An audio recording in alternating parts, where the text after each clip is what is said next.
안녕하세요. 좋은가든입니다. 오늘도 이곳에 와주셔서 고맙습니다. 이야기를 시작하기 전에 잠시 눈을 감고 당신 안에 있는 하나의 기억을 떠올려 보실래요?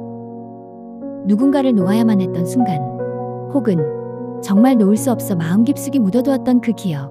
당신에게도 그런 사람이 있나요? 어떤 기억은 너무 아파서 꺼내는 것조차 숨이 막힙니다. 어떤 이름은 마음속에서 지우지 못한 채 살아가게 하죠. 오늘 이야기의 주인공도 그렇게 한 사람을 마음 깊이 간직한 채 살아가고 있었습니다. 저에게 그런 이야기를 들려준 한 여성이 있습니다.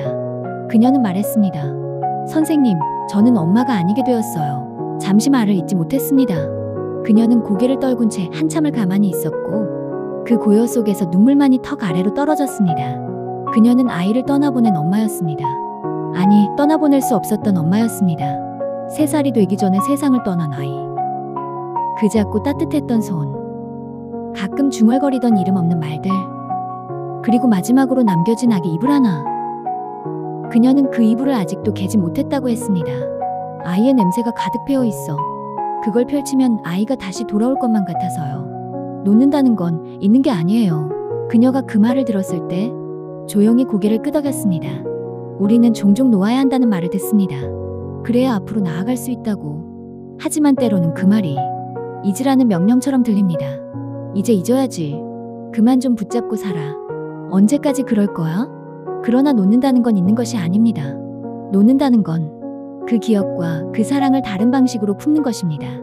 그녀는 그날 아기 이불을 처음으로 펴보았다고 했습니다. 그리고 그 위에 따뜻한 차 한 잔을 놓고 아이에게 말을 걸었답니다. 너무 보고 싶다. 하지만 이제는 울지 않을게. 엄마는 내가 있었던 이 삶을 고맙게 기억할게. 그녀의 눈에는 여전히 눈물이 고여 있었지만 그날의 눈물은 놓아주는 눈물이었습니다. 불교에서는 집착을 고통의 씨앗이라 말합니다. 우리가 어떤 것에 너무 매달릴수록 그것은 고통이 되어 우리를 움켜쥡니다.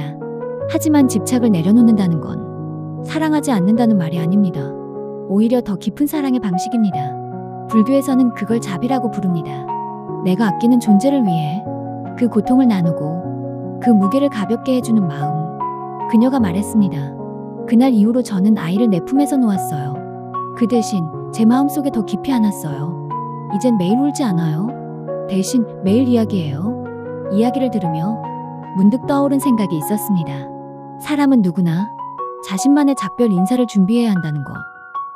그리고 그 작별은 눈물로 끝나야만 하는 게 아니라는 것. 사랑은 붙잡는 것이 아니라 떠나보내도 지워지지 않는 것. 삶은 그렇게 기억으로 살아가는 시간인지도 모르겠습니다. 청취자 여러분, 혹시 지금 당신 곁에서 멀어진 누군가가 있다면 그 이름을 다시 한번 마음속으로 불러보세요. 그리고 말해주세요. 내가 널 보내는 건 널 지우려는 게 아니야. 이제는 내가 내 안에서 고요하게 살아가길 바래.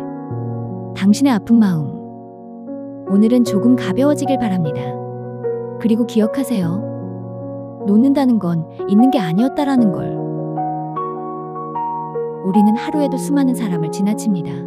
같은 공간에 있어도 그 마음까지 스쳐가는 일은 드물죠.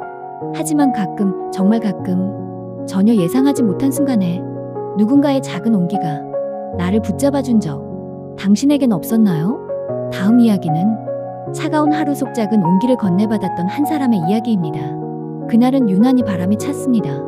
가을의 끝자락, 바스러진 낙엽처럼 마음도 흐트러져 있었죠. 32. 그녀는 모든 걸 놓아버리고 싶던 날이었습니다. 출근길 지하철 안. 그녀는 고개를 푹 숙인 채 마치 세상에서 투명해진 것처럼 자신을 감추고 있었어요. 눈물이 날 것 같았거든요. 그 누구에게도 들키고 싶지 않은 그런 날이었습니다. 그때였습니다. 옆자리에 앉아있던 아주머니가 말없이 자신의 손수건을 내밀었어요. 말 한마디도 없이 그저 조용히. 그녀는 당황했지만 그 손수건을 받았습니다. 울지 않았는데도 그 마음은 이미 다 알아본 듯 했어요. 그리고 아주머니는 그저 미소 지으며 작게 고개를 끄덕이고 다음 역에서 내렸습니다. 그날 이후 그녀는 말했습니다. 그 아무 말도 없었던 손수건 한 장이 내 삶을 다시 이어붙였습니다. 누군가의 말 없는 따뜻함은 그렇게 큰 울림을 주기도 합니다. 불교에서는 이를 자비라 부릅니다. 자비는 단순한 동정이 아니라 이해와 연민 그리고 침묵 속의 따뜻함입니다.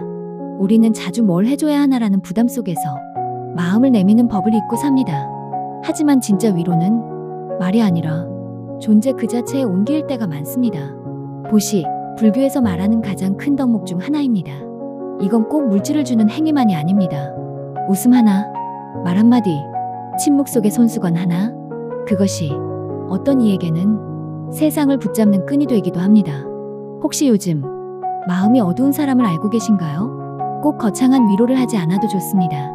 그저 말없이 그의 옆에 있어주는 것, 그 마음을 알아봐주는 것, 그게 우리가 할 수 있는 가장 따뜻한 치유일지도 모릅니다. 그녀는 지금도 그 손수건을 간직하고 있습니다. 그건 단순한 천 조각이 아니라 내가 다시 살아가기로 한 기억이니까요. 그녀는 그렇게 말했죠. 우리도 누군가에게 그런 존재가 될 수 있습니다. 한마디 말로 혹은 아무 말도 없는 그 온기로 누군가의 하루를 살아갈 용기로 바꾸는 것, 세상을 바꾸는 건 거대한 힘이 아니라 그런 작고 사소한 따뜻함입니다.